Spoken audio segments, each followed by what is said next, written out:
que j'ai eues par téléphone, hein, sachant que vous pouvez avoir votre question traitée par vidéo en m'adressant un petit mail, un petit commentaire sur cette vidéo, un petit post sur Facebook ou un petit coup de fil. Et la question, bah, c'est simplement où est-ce que je dois me former en association ou chez un professionnel. Sachant que la personne qui m'a posé la question est tombée un peu dans la caricature, hein, c'est-à-dire d'une association qui dit bah, surtout pas chez un professionnel, c'est des gens qui n'en veulent qu'à ton porte-monnaie. Hein, il faut savoir qu'il y a une petite rivalité entre société et association, mais que en fait ce sont des business très complémentaires et que la rivalité vient simplement du fait qu'il peut y avoir c'est comme le bon chasseur et le mauvais chasseur. Il peut y avoir des bonnes associations, des mauvaises associations, comme il peut y avoir des bonnes sociétés et des mauvaises sociétés. Donc je dirais que le principal c'est de choisir un moniteur de plongée passionné efficace. Hein, et généralement avec un professionnel, on a ces deux critères-là qui sont réunis. Ça peut arriver aussi chez un bénévole. Et puis je rappelle aussi que les associations peuvent faire appel à des professionnels. Hein. Les associations sont un secteur qui recrute beaucoup de monde.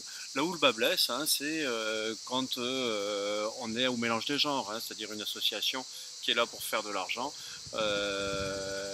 ou un professionnel qui n'en veut qu'à votre argent. En fait. Mais heureusement, ce sont des exceptions. Bien sûr, on se rappelle toujours des exceptions. Donc l'essentiel, comme je disais, c'est d'être avec un moniteur de plongée passionné et efficace.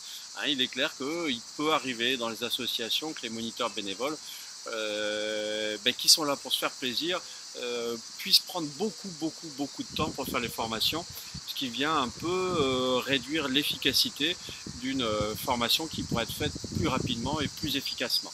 Voilà, donc que ce soit en association ou en société, on peut avoir une très bonne formation. L'avantage des sociétés, c'est que généralement, elles sont beaucoup plus disponibles et elles vont plus rapidement à l'essentiel. Voilà, mais de toute façon, les deux choix peuvent être efficaces. Après, c'est à vous de voir. Hein. On va dire qu'en association, logiquement, on recherche plus la notion de sociabilisation, etc., appartenir au sein d'un groupe, alors qu'auprès d'une société, on recherche un service précis avec une bonne qualité de service. Voilà, si vous avez aimé cette vidéo, cliquez sur j'aime. Si vous n'avez pas aimé, cliquez sur j'aime pas. Vous voulez en voir d'autres, abonnez-vous à la chaîne YouTube Aquadomia One. Et puis si vous voulez voir votre vidéo, comme je disais tout à l'heure, un petit commentaire, un petit post, un petit coup de téléphone, un petit mail, à bientôt.